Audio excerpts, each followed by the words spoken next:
इस वास्ते भगवान कहते हैं कि सर्वेषु कालेषु माम अनुस्मर, सब समय में मेरा स्मरण कर। तो भगवान का स्मरण करते रहें, फिर निश्चिंतता निर्भयता है। अब ये बात आती है, भगवान का स्मरण करते हुए हम भगवान को प्राप्त होते हैं, तो हम पशु पक्षी आदि की योनियों में कैसे जाते हैं? तो भाई उसमें भी अंतकाल का स्मरण कारण है। जो याद आ जाएगा उसी में हमें जाना पड़ेगा। जैसे हैं कई लोग कई चीजों को रखते हैं, पक्षियों को रखते हैं, कोई बंदर को रखते हैं, कोई कुत्ते को रखते हैं, बड़ा स्नेह से पालते हैं, पास में रखते हैं, और मृत्यु समय में वो याद आ जाएगा। कुत्ता तो फिर मर करके बनना पड़ेगा कुत्ता। कहते वो कैसे बनता है? अभी बताया ना, जिस क्षण पिंड प्राण का वियोग होता है, इस शरीर से जब प्राण निकलते हैं तो उस समय सब अंगों से प्राण संकुचित होते हैं। प्राण जो हमारी ये वायु चलती है, इस प्राण के साथ 5 ज्ञानेंद्रिय, 5 कर्मेंद्रिय और मन और बुद्धि, ये 12 इसके साथ रहते हैं। और प्राण ये माने गए 5, हृदय प्राण, उदय अपान, समानो नाभिमंडले, उदान कंठ देशस्याद्यान सर्व शरीर। ये 5 प्राण, ये 17 तत्व का सूक्ष्म शरीर माना जाता है। अभी हमारे सामने ये दिखता है हाड़ मांस का, ये स्थूल शरीर है, इसके भीतर सूक्ष्म शरीर है, उस सूक्ष्म के भीतर कारण शरीर है। ये अभी जागृत अवस्था ये स्थूल शरीर की है, सुपना आता है वो सूक्ष्म शरीर की अवस्था है, और गाढ़ नींद में कुछ भी याद नहीं रहता, वो सुषुप्ति अवस्था हमारी मानी जाती है। अभी जागृत अवस्था में हम चलते फिरते हैं, ये काम स्थूल शरीर का। हम देखते हैं, सुनते हैं, सोचते हैं, विचार करते हैं, मनन करते हैं, चिंतन करते हैं, ये काम सूक्ष्म शरीर का। और हमारा जो स्वभाव है, आदत है, प्रकृति पड़ी हुई है, वो है कारण शरीर का। स्थूल शरीर में क्रिया मुख्य है, सूक्ष्म शरीर में चिंतन मुख्य है, कारण शरीर में स्थिरता मुख्य है। तो वो जो सूक्ष्म शरीर स्थूल शरीर से वियुक्त होता है, तो भीतर प्रकृति, जिसको स्वभाव आदत कहते हैं, वो कारण शरीर सूक्ष्म शरीर के भीतर रहता है। और इंद्रियां और मन बुद्धि ये प्राणों के भीतर रहते हैं। और प्राण यहां से निकलता है तो पहले सब अंगों से प्राण संकुचित होते हैं। चलने फिरने की शक्ति, लेने देने की शक्ति, बोलने की शक्ति, सुनने की शक्ति, देखने की शक्ति, ये सब संकुचित होकर यहां भीतर आती। हृदय में धड़कन देखते हैं और वो फिर प्राणों के द्वारा बाहर निकलता है, वायु के द्वारा। वायु उसमें मुख्य है, गति जितनी होती है वो सब वायु की है, तो वायु निकलता है। वो इन द्वारों से भी, कानों के द्वारा, आंखों के द्वारा, नासिका के द्वारा, मुख के द्वारा और टट्टी पेशाब के द्वारा प्राण अंत में निकलता है।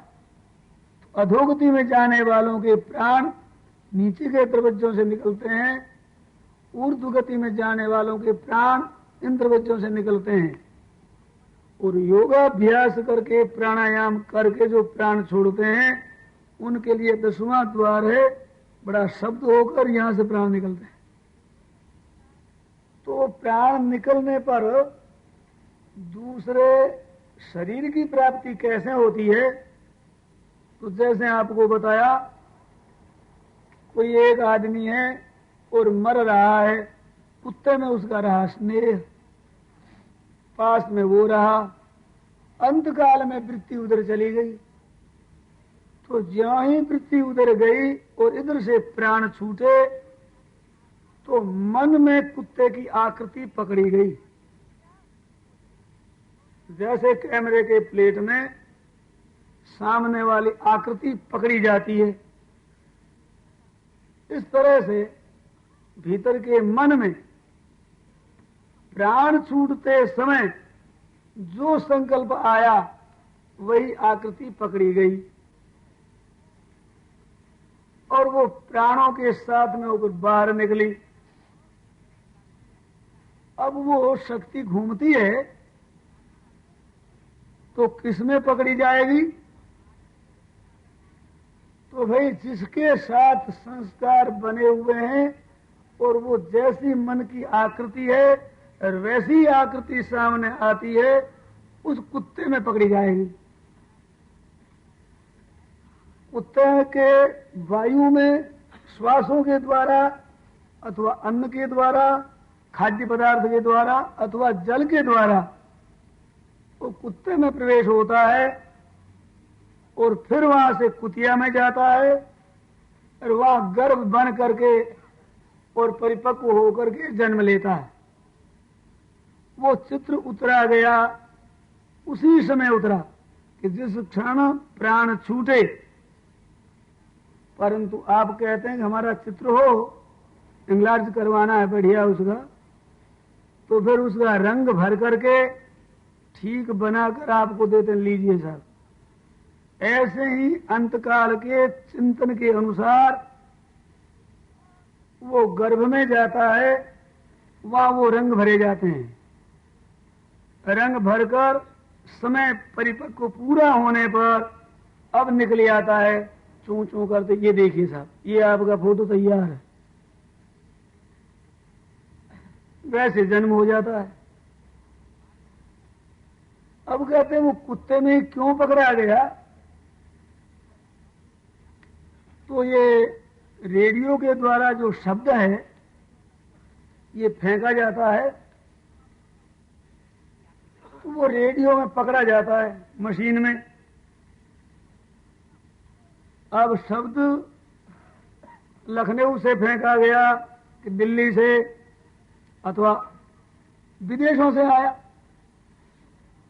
तो जितने भी स्टेशन होते हैं उनमें शब्द की गति होती है, उसके वो मशीन में अंक रहते, 200, 400, 600, 800 ऐसे अंक रहते हैं। उसका तात्पर्य भाई अमुक स्टेशन से जो शब्द फेंका जाए वो इतनी गति से फेंका गया, 400 समझो, 400 गति से। वो शब्द होता है चलता बड़ी तेजी से, तो वो शब्द सब विश्व में चक्कर लगाता है, वो लगाते हुए सबके साथ स्पर्श करता है।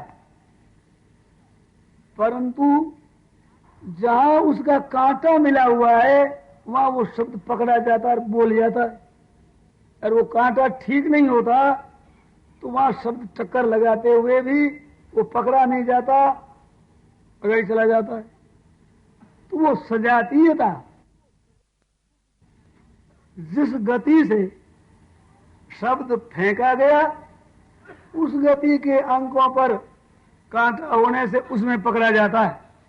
ऐसे ही अंतकाल में जिसका स्मरण करता हुआ ये प्राणी शरीर छोड़ता है, उसकी सजातीयता जहां है, जिस पुरुष में है, उसमें वो पकड़ा जाएगा। आपके हमारे यहाँ यूं स्पर्श भी हो जाए वो पकड़ा नहीं जाएगा, विजातीयता है ना। रेडियो का शब्द तो सब जगह घूमता है और एक ही साथ में कई स्टेशनों में आवाज हो रही, कहीं गाना हो रहा है, कहीं तो व्याख्यान हो रहा है, तो कहीं कुछ हो रहा है, कहीं कुछ, और वो शब्द सब जगह ही शब्द आता है। परंतु सजातीयता होती है, वहां पकड़ा जाता है, विजातीयता में नहीं। ऐसे ही अंतकाल के चिंतन के अनुसार जहां जाति मिलती है, संबंध उसका मिलता है, एकता मिलती है, वहां वो शब्द पकड़ा जाता है, तो वो जीव वहां पकड़ा जाता है, फिर अगर जन्म लेता है। अब उसमें विचार किया जाए कि भाई कर्मों का फल कैसे प्राप्त होता है। हमने यहां पाप किया, हमने यहां पुण्य किया, किसी मनुष्य की हत्या कर दी तो यहां कर दी, इस शरीर से कर दी, और किसी का हित किया, उपकार किया, सेवा करी तो इस शरीर से, यहाँ के पदार्थों से कर दी, और ये पदार्थ भी छूट जाते हैं और शरीर भी छूट जाता है। और वो फल फिर कैसे मिलता है अगाड़ी? अगर मिलना चाहिए तो इन हाथों से हमने हत्या की, इन्हीं हाथों को दंड मिलना चाहिए, और ये तो मर गए, खाक हो गई यहीं, अब दंड किसको मिलेगा? इसमें जरा सोचने की बात है।